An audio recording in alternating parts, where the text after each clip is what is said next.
This is the Waupaca Area Public Library's Lunch and Learn.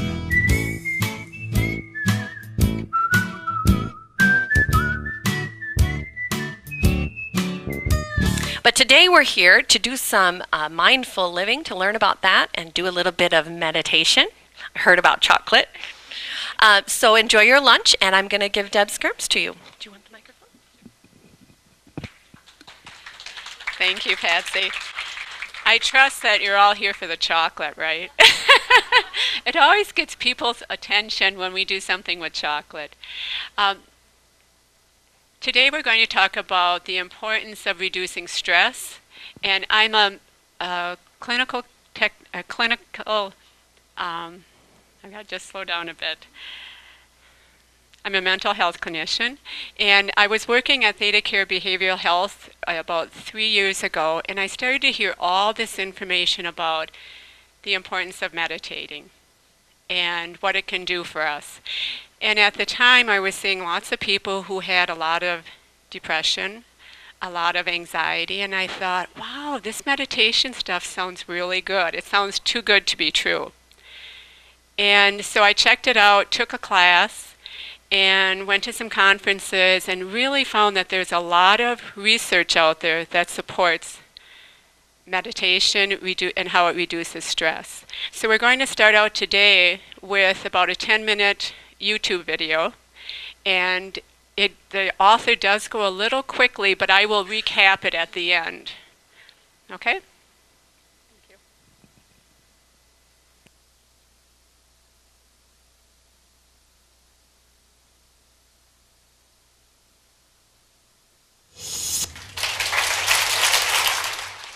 Good morning. So when I was in graduate school, I was a runner, and a friend and I decided that we were going to run the Boston Marathon. And so we started training, and we overtrained, and I developed knee and back problems. So I went to see a physical therapist, and they told me that I had to stop running, and instead I should just stretch.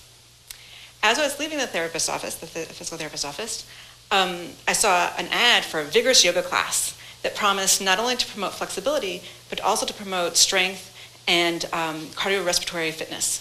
So I thought, oh, well, this is a great way that I can stretch, but also remain in shape, and maybe I could even still run the Boston Marathon.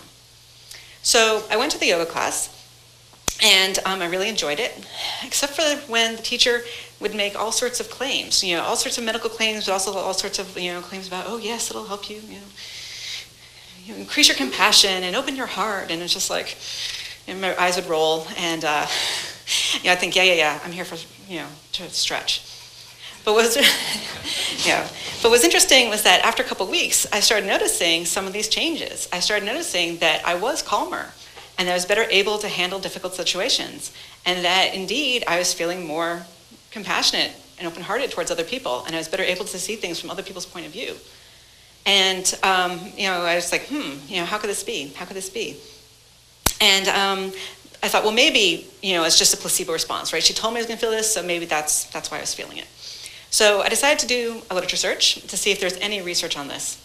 And lo and behold, there was quite a bit, showing both yoga and meditation are extremely effective for decreasing stress.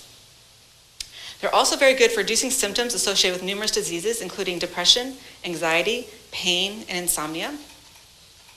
They also, there's a couple of very good studies demonstrating it can actually improve your ability to pay attention. And most interesting, I thought, virtually every study has shown that people are just happier. They report they're more satisfied with their life, and they have a higher quality of life.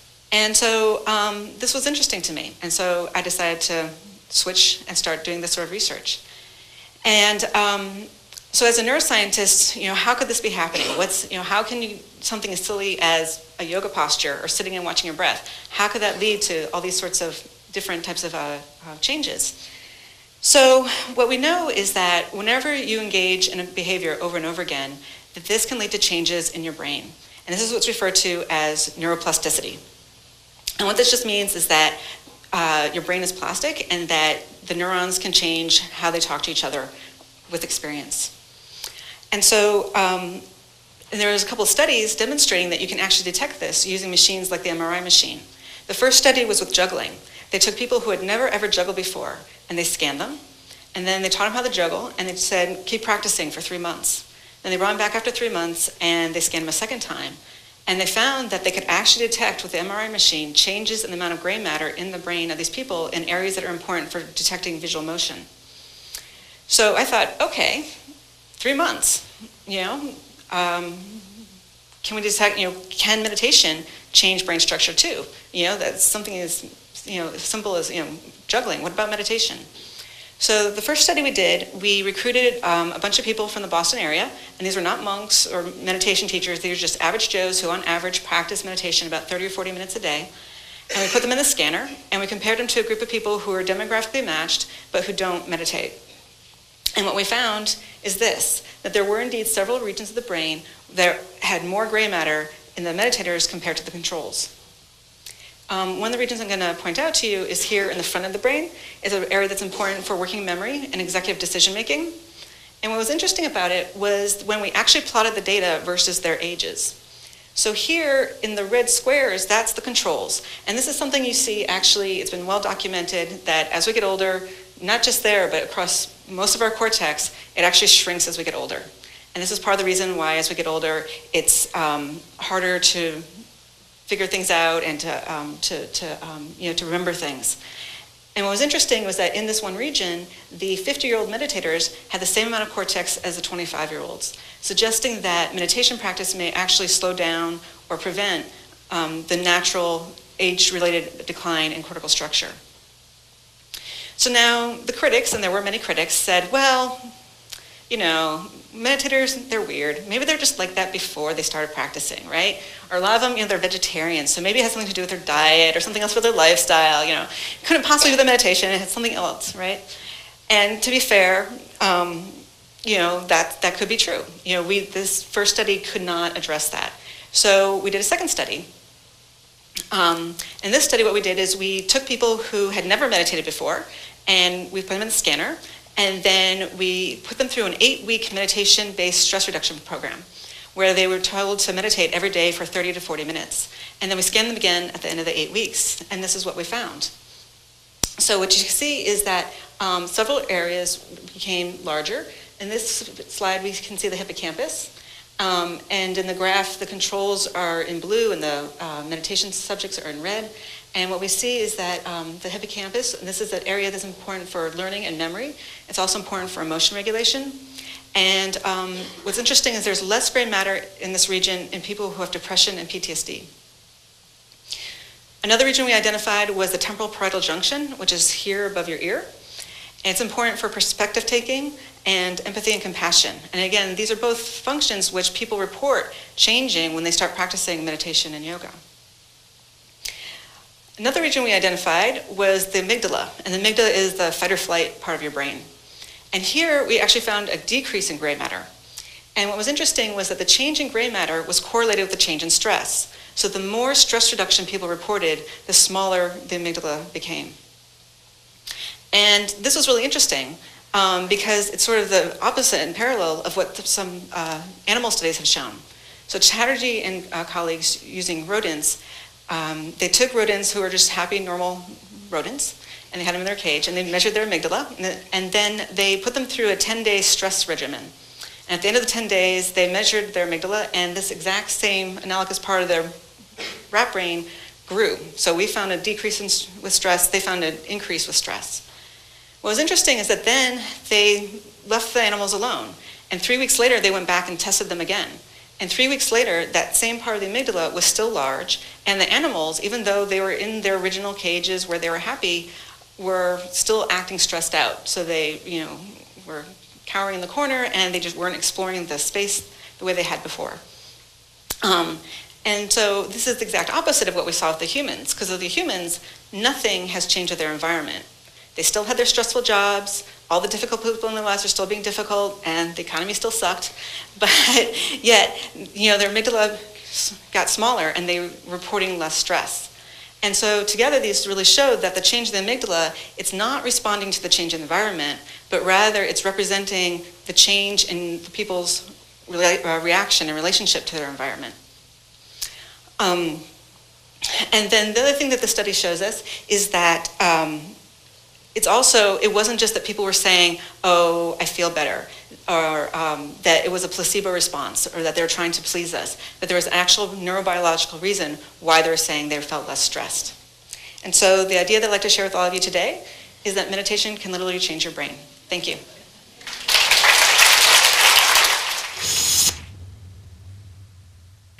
Thank you. So it's research like this that is pretty fascinating. Now this is Sarah Lazar. She works for Harvard Medical School and in Massachusetts a hospital as well. So if you Google research behind the benefits of meditation, you'll find that there are a lot of studies that are showing that it does indeed improve. It improves the emotional regulations, it improves depression, it improves anxiety. So it has a lot of benefits, to name a few. So she talked about the gray matter in meditators actually being the same, 50-year-olds being the same as 25-year-olds, which is very impressive because the brain shrinks as we age, and that's why we have some of the problems that we do with bringing up things from our memory. It makes it much, much easier if we can do things like meditate, have stress reduction, so that the brain is not changing like it typically does as we age.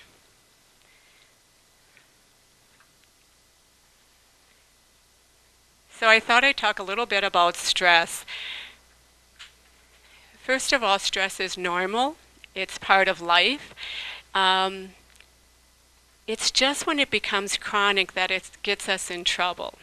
So if I'm stressed for 20 minutes, that's not a big deal. But if let me give an example. Let's say that I started a job and the job was going just fine. And then all of a sudden a coworker quit, and then I was given their work as well. Then I could end up having chronic stress. If I have chronic stress, it's going on for a long period of time, and I can actually go into a fight or flight mode. And if I go into a fight or flight mode, then I'm going to have a lot of cortisol, I'm going to have a lot of adrenaline pumping into my system. And that is what can cause us lots of health problems. So you have a handout right in front of you that it says your body under pressure. So it's the sheet, the blue sheet.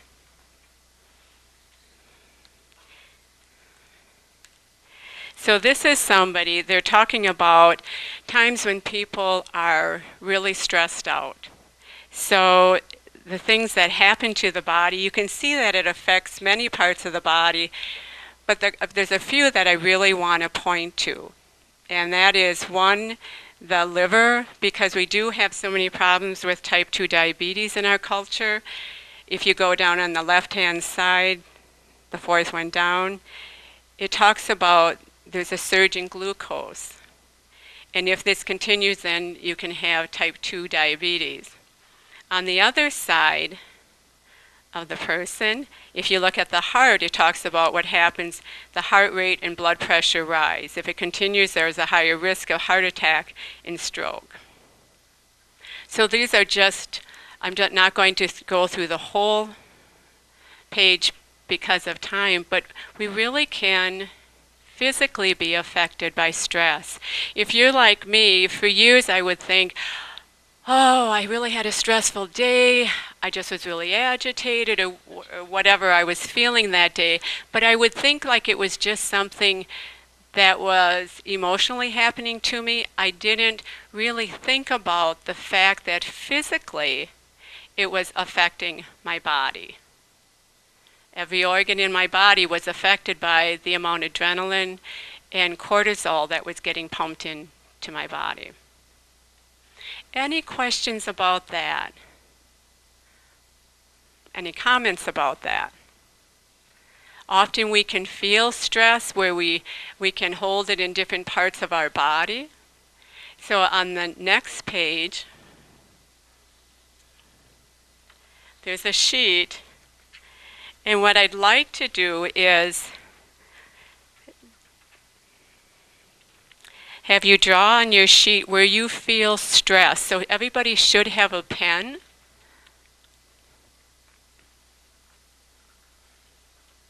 I see some people circling the whole thing. Do you not have a pen? Oh, you do? Oh, okay. You don't feel, oh, good for you. Okay. So let's talk about where, yeah, I see somebody circling the whole body. But we can physically feel stress lots of different places. One place is our shoulders, and I see a lot of you shaking your heads yes. So we can get a lot of chronic aches in our neck because we can have tense muscles, and it's important to recognize that that's stress and to even work it out a little bit. We can do that for ourselves, or a massage is really a wonderful thing to do because that will also help that. But some of us get really big headaches, and some of us get migraines because of stress. Some of us get ringing in the ears. We can have heart beating quicker than typically how it beats. We can have really tight fist. Some people talk about knee pain, that they can get knee pain when they're really stressed. I personally, if I'm stressed for a long time, can get sick to my stomach, and then I find that then I don't eat as much as I typically do. And in the handout, you'll see that it definitely affects the stomach. So it's important to really think about, where do I feel stress? Sometimes we can feel a surge of adrenaline or cortisol right in our chest area. So it's important to recognize, to think about, where do I feel stress? So if I'm kind of having a hard day, start to pay attention to where you're holding on to your stress. So the next thing that I'm encouraging you to do is write down things that do stress you. And if it's the person sitting next to you, that makes it tough. You never know.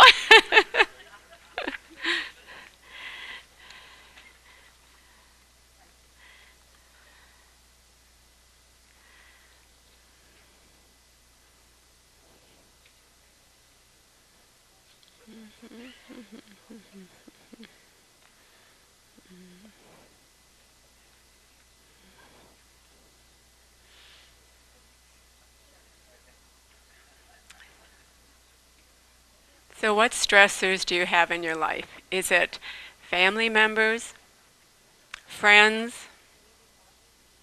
Is it health issues? So often it can be family. I often thought, nobody ever goes to therapy for friend issues. You know, if a friend isn't nice to you after a while, we typically don't have that friend anymore. It's typically family. That makes it a little tougher. To give you an example of stress in my life, I used to work in a school system, and I would work 50 plus hours a week because that's what I felt the job needed. And one year I started to have this major fog headache. It was just a constant thing, and I thought, whoa, that's not good. And I tried acupuncture, couldn't get rid of it. And then the summer came along, and I wasn't working, it just went away. Another year, I was having major stomach problems. Doctors couldn't figure out what was going on. And again, I was just nauseous all the time. And in the summer, it went away. Another year, I had a leg go numb on me, and that really scared me. I went to a neurologist to have it figured out, and he said, you have a lot of pinched nerves going on. In the summer, that went away. So it was like, okay, light bulb, something's not going too well here. But that was my body being affected by stress. So it's so real. It is so real. So we really need to pay attention to that. So Did everybody get a chance to write one thing down on their sheet anyway? I mean, we are not immune from stress. We all have stress in our lives. If we're breathing, there's stress. All right, so next what we want to do is, some of these are silly, but they're really helpful. So if you're feeling stressed, ask, is it mine to fix? Is it mine to fix? Often, especially if we have adult children and grandchildren, we try to fix their problems for them. Not because we're trying to get in their business, but really just because we love them. And we have all this knowledge that we want to share with them. Surely they want this knowledge, right? I said to my daughter once, and this is a daughter that I'm really close to. I thought I could share this. I said, I'm really trying to not give you advice. And I didn't even think of this ahead of time, but I was thinking she'd say, oh, you don't have to do that. I really appreciate it. No, she said, oh, thanks. Yeah, I really do appreciate it. Yeah, so it's like, okay. What I found is that when people would come to me if they were having problems with family, it often it wasn't their problem to fix. When it's adult children and when it's grandchildren, it's important for us to step back and to recognize it really isn't ours to fix. We can say things like, let me know if there's anything I can do to help. That's kind of my line now, is let me know if there's something I can do to help. I do have a daughter that'll call and say, I need a counselor, I need to talk, and then I know, okay, I can freely then give my thoughts. But otherwise, what children often think, adult children often think is something like, oh, there goes mom telling me what to do again. Or there might be kind of this subconscious thought of, well, she must not think that I know how to do things. She must not think I'm capable. And it can bring up all kinds of childhood things. So it really is important to ask yourself, is it mine to fix? I teach a class at Fox Valley Tech called Living Mindfully, and when the first class I taught, when I brought this up, a woman raised her hand and she said, not my circus, not my monkeys. And I was like, oh my God, that's hilarious. You've heard it too? Yeah. Yeah, okay, good for you. Not that long ago, I said that to my husband. I was stressed out about something and I said, not my circus, not my monkey. And he said, oh, Deb, it is. And it's like, oh, that's true. It is. But that's why I said some of this is kind of funny. It's good to laugh about this stuff and recognize that your heart's maybe in the right place. You just want to help, but it really, the adult children I talked with, in therapy, when I would talk about this, parents trying to help, they said, yeah, that doesn't feel helpful. It feels often critical. So I would encourage you to just ask your children, do you need some help with that? Do you want some help with that? I have some ideas, and they may say, oh, thanks, I just need to vent. Lots of times they just need to vent. Then ask, am I in the present moment?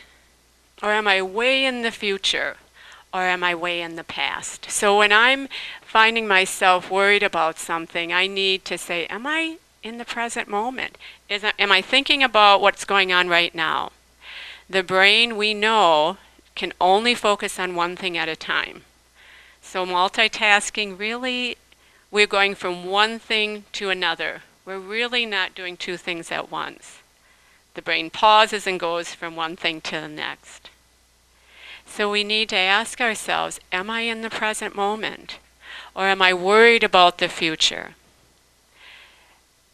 Or am I really sad about the past? And that's what living mindfully means, is to live in the moment. And meditation is a formal way of being mindful. So I'm training my brain to focus on the present moment. And that's really one of the reasons why meditation is so helpful, because if you think of it, it's exercise for the brain. We get all this information about exercise, how important exercise is, but it's really important to exercise the brain as well. And meditation is wonderful for that. Also, ask, do I have all the information I need? Do I have all the variables? When we go to the doctor, this is such a classic one, when we go to the doctor and we have tests taken, and then the time just kind of sits still for the next week when we're waiting for the results. Often if you can catch yourself, often where you go way down the road of, oh my God, what if it's this? Oh my God, what am I going to do? Oh my God. And we can feel like we already got those test results and they're horrible. But that might not be true at all. Maybe the test results come back fine. And so then we worried twice. We worried, before, and then if they do come back not good, then you're worried again. So it's really important to pull yourself back and ask yourself, am I worried about something that I don't have all the information? And if you can then say to yourself, let me just put it on the back burner. I'm just going to put it on the back burner. This book I wanted to share with you called Slowing Down to the Speed of Life. It's by Richard Carlson and Joseph Bailey. Richard Carlson he wrote Don't Sweat the Small Stuff, and it's all small stuff. So Slowing Down to the Speed of Life. It's really a good book for helping you figure out if you're in the present moment and to really live mindfully. It doesn't talk much about meditating, but it really talks a lot about reducing stress by being in the present moment. It's a really good book for that. So ask, do I have all the variables? Do I have all the information? Most of the time we don't. And that's really what kind of gets us really worked up, is because we don't have all the information. So if you can just, again, consciously just say to yourself, I'm just going to put that on the back burner, I don't know, and I'm just going to forget about that. So that's called compartmentalizing. So I'm just going to put that in a separate compartment. And even sometimes for people it works, myself included. When I was working, if I had something going on that was very stressful, I would say to myself, okay, I can't worry about this today. I've got work to do. I've got to be 100% at work. But tonight at 8 o'clock, when I get done with supper, I'm just going to sit down and see what I can figure out.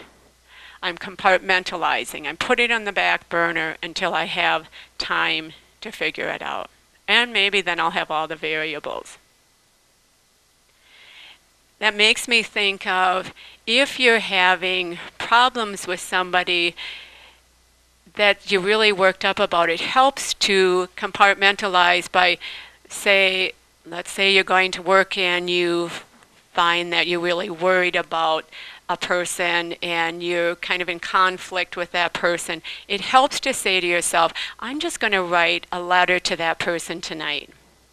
8 o'clock, I'll just sit down and I'll write a letter. And I'm not going to send that letter, but I'm just going to write that letter.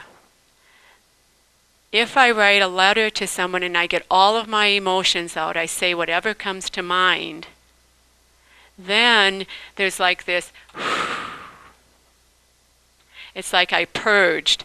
In therapy, I used to say it's like throwing up all your feelings. You're throwing that all out of your body, and you're writing a letter. And then all of a sudden, the brain stops going round and round and round, because the brain is a problem-solving tool, and its job is to make sure you're safe.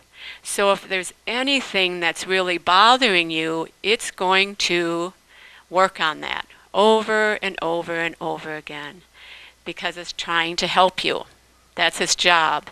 So if you can pause and write a letter, then it gets all of those thoughts, all of those emotions out. And then what is my self-talk? What am I saying to myself? Am I saying, oh, we all make mistakes, move on? Or am I saying messages from childhood? Oh, you're always making mistakes. You can't do anything right. What are some of the messages that we've heard from childhood? Yeah, absolutely. Yeah, absolutely. Those negative messages. What is my self-talk? By self-talk, I mean what keeps going over and over in my head, especially if I make a mistake. What do I say to myself? Do I say, yeah, that happens? One of my favorite sayings is, to err is human, to forgive divine. And I really need to remind myself of that. So what is my self-talk? Am I forgiving of myself? Or do I hold on to it for days, saying, oh my gosh, I can't believe you did that. Yeah, your parents were right, yada, yada, yada, yada. And it really affects us. It has huge effects on us if we have negative self-talk. So I would just encourage you to ask yourself, what is my self-talk? Is it positive or is it negative? And if it's negative, to ask yourself, where did I get that from? And most of us can say, just like that, where we got it from. We don't forget those things because they hurt. But to just say, you know what, that's the past. I don't have to believe that. I can move on and let the past be the past. Ask, who can I talk to about my problem? So if I'm really stressed about something, my husband is typically the person I talk to, and then it's my sister. And I also believe in a higher power, so that I also definitely pray. And it's important to talk to somebody else, because we have the same messages going over and over in our heads. But if we can find somebody that we're very comfortable talking, knowing they won't judge us, to simply talk about it, it's again getting all of those emotions out. And very often that person will give you a whole different perspective, and you're like, oh yeah, okay, yep, that's true. Another thing that's not on here, and it's just one that's a really good one to always use, is to take 3 deep breaths. Yep.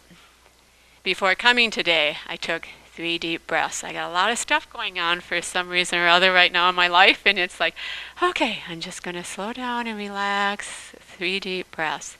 When I take 3 deep breaths, I get more oxygen to my brain, and also the body is not in a fight or flight mode and a relaxed state at the same time. It's impossible. It's in one or the other. Either we're relaxed or stressed, and hopefully it's very relaxed. Any questions about those things? Larry, you got to be appropriate here. All right. We'll get to that, I promise. So how I handle stress is really, really important to recognize. Some of us eat when we're stressed out. Some of us don't want to eat because our stomachs are off when we're stressed out. It's important to recognize, what do I do when I'm stressed? Do I take a bubble bath? Do I exercise? Do I go relax and look at Facebook? Or do I drink? Do I shop excessively?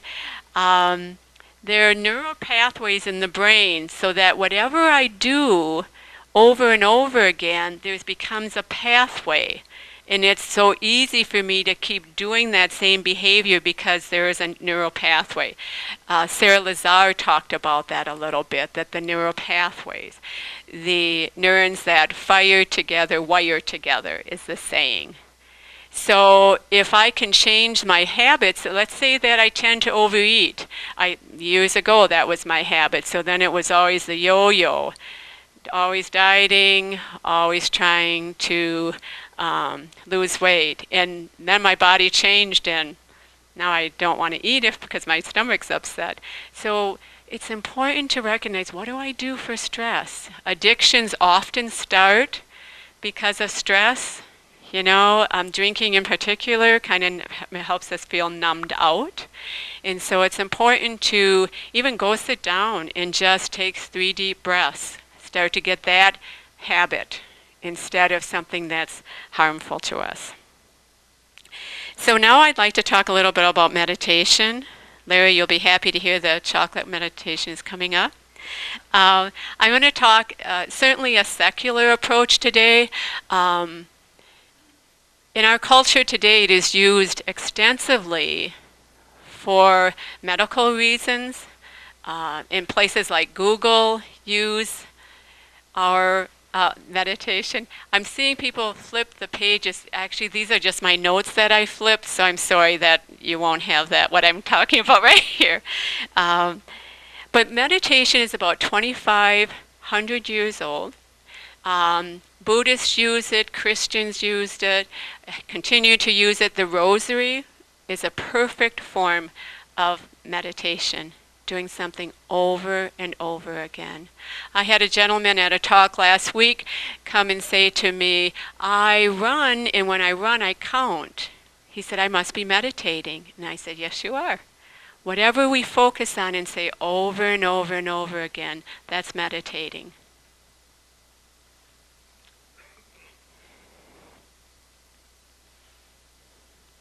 It's important to recognize that we cannot fail at meditating. It's normal for the brain to go all over the place. So I typically sit, today I sat for 15 minutes, and I found that my mind was going all over the place, which it typically does when I meditate. But every time I pull it back to my breath, I'm meditating. So I will sit, and I like to just say to myself, breath in, breath out. And I say that quietly, but I just say breath in, breath out. And my mind will be like, oh my gosh, I got to get there. Oh my gosh. And then I'll just say, okay, breath in, breath out. Oh my gosh, I didn't thaw that chicken. Oh wow. Breath in, breath out. Over and over and over again. And that is meditating. And people will say, I can't. I just can't. My mind just keeps working. And that's normal. That's normal. I believe I've heard of people who meditate for a living kind of thing, and they definitely can focus much better.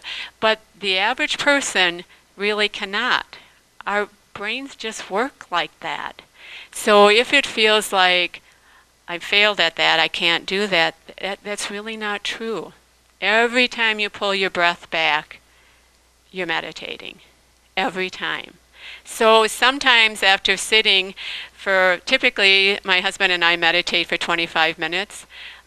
We attached it to a routine because research shows that if I attach meditation to a routine, it's much more likely to continue. So my husband and I typically exercise first thing when we get up in the morning.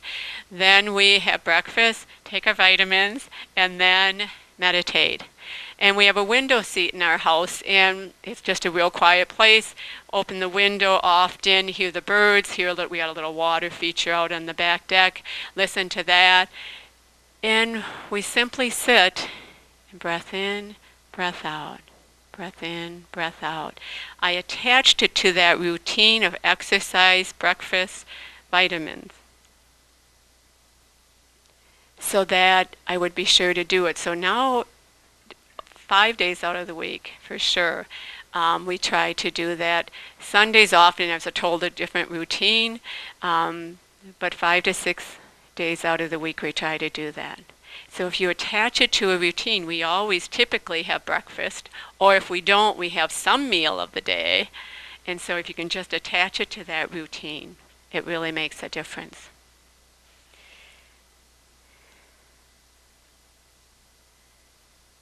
So let's do the chocolate meditation. Larry? You're ready? Good. Okay. So what we're going to do is, if you just leave it on the table, and I'll go through a series of steps, and this is called a guided meditation. Lots of meditations that, like if you just do a meditation like at home like I do, that is not a guided meditation. Lots of people feel that a guided meditation is much easier, especially if you're just starting to meditate, because it can feel frustrating if your brain keeps going all over the place. If you just recognize that's normal, then it won't be frustrating. But a lot of people like guided meditations. Franticworld.com is a free app that has a lot of great meditations on it. So franticworld.com. Calm, C-A-L-M, also has a lot of great meditations on it. It's a free app. They want you to pay for it, but so they'll remind you, you can buy this, but you don't have to. There's a lot of great sleeping apps out there. I had a student in one of my classes say that she would take 3 to 5 Tylenol PMs to go to sleep because she couldn't sleep.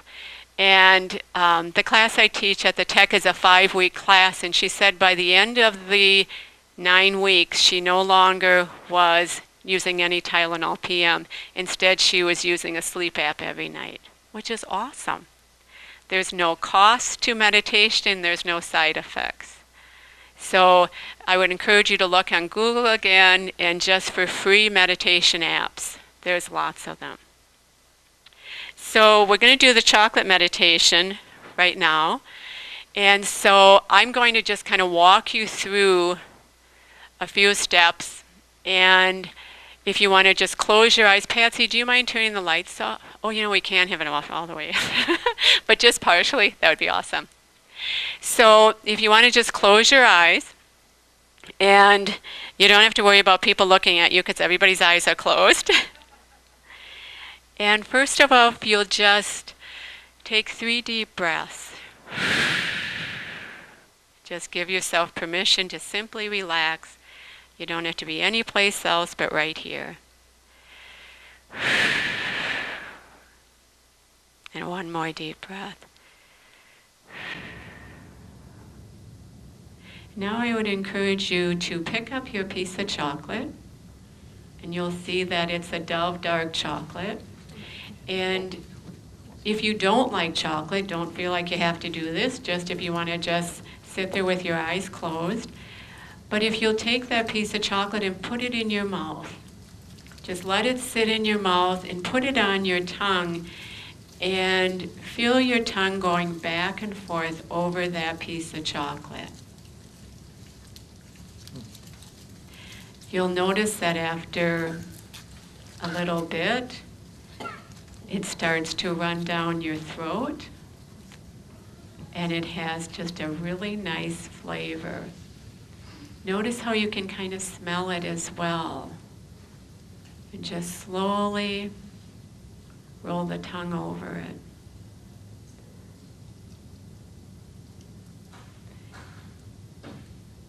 And now if you'll bite that piece of chocolate in half,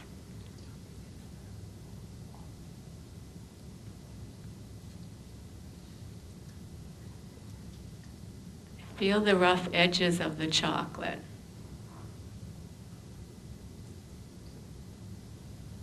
Slowly smooth over it until there's no rough edges anymore.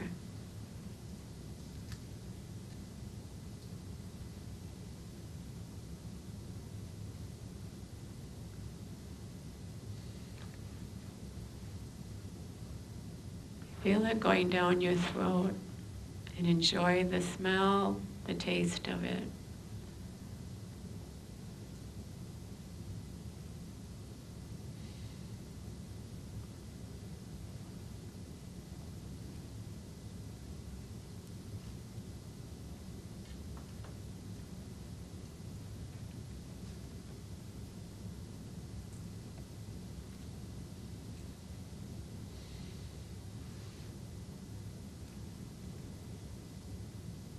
When you're finished, you can open your eyes. Just notice how it feels in your mouth, just the remains of it.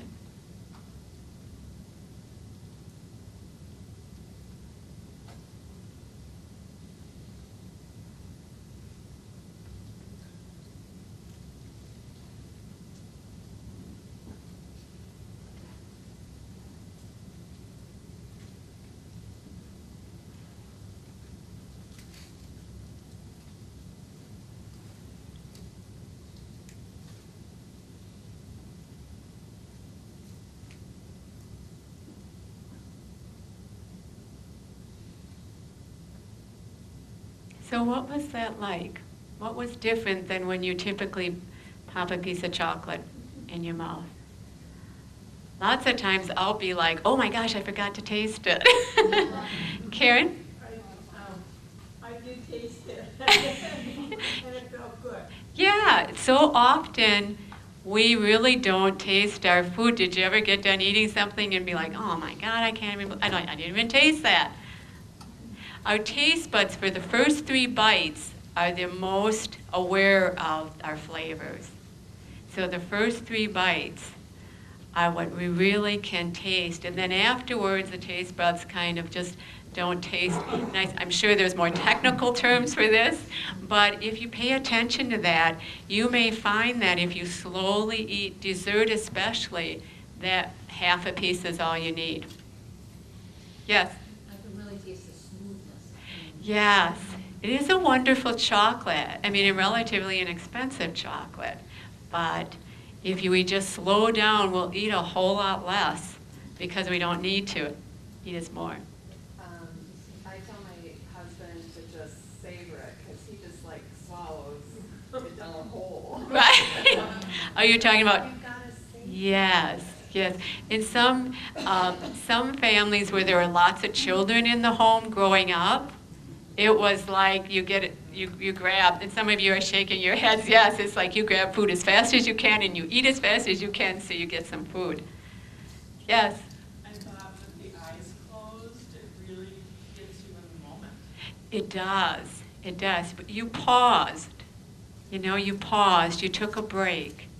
And that's what I would really encourage you with eating, to eat mindfully, to eat in the same place, to not eat in front of the TV, because we don't taste our food then, especially if we're watching something that's upsetting to us. We're off worrying about what we just saw on TV. So instead, if we can just have a place that we typically eat and really pause and focus on what we're eating, we'll eat a whole lot less. Some people, when they go out to eat, Patsy? Well, I was just going to say, the thing I noticed about when we did the chocolate meditation as a staff was it's so simple. Like you said before, meditation isn't complicated and you don't have to learn anything in order to do it. Yeah. My son is in the military and he's a very high-paced young man, and he tells himself to go have a cigarette. It's the only time he allows himself to go take a break and stop. Yeah. Well, why does it take a cigarette or even a piece of chocolate? Why can't I give myself permission to just take a break and to breathe? Instead of 1 breath, I'm cheating myself, take 3. Right? Well, and there's a couple things to that too with nicotine. It helps us be less angry and it helps us with anxiety. So that could be part of too that desire to have that cigarette. Yes? Yeah. It does. It does. The other thing, I'm an ex-smoker. Many years ago, I used to smoke. And do you notice that when we sit down, we typically go, yeah, and we allow ourselves to sit and pause. And that's one of the reasons I think it's so hard to give up smoking. It becomes our best friend. It's the only time that we give ourselves permission to sit and pause. Yeah. So I would encourage you to ask yourselves, what am I going to take home from this talk? Am I willing to do 5 minutes a day? If you do 5 minutes a day, I guarantee you that you will do more. When I had that stressful job in the school, and this is many years ago before meditation became popular, I would get home from work, pull in the garage, turn the car off, close the garage door, and set a timer. This was before cell phones. Set a timer and meditate for 5 minutes. I would just sit there and just try to just relax and not think about anything. And pretty soon what happened when I would get in the car, my mind would say, oh, I can hardly wait. You don't have to think about anything, and for 5 minutes. For me, it didn't work to get in the house, because once I got in the house, the dog needed to be taken out. What's good? What do we have for supper? There was voicemail then, I had to check the phone, So then it's like, here I go, into a whole nother world. But if I paused between job and home, then I could take the time to meditate. And it's just another example of how attaching it to a routine is really helpful. Any questions? So again, I would encourage you just take 5 minutes. You're good? I was meditating. I also just want to mention, I am starting a class at Fox Valley Tech again this fall in Waupaca. It's Tuesday evenings from 6 to 8. And it's for 9 weeks. And also then in the spring, I teach in Appleton at the Tech in Appleton.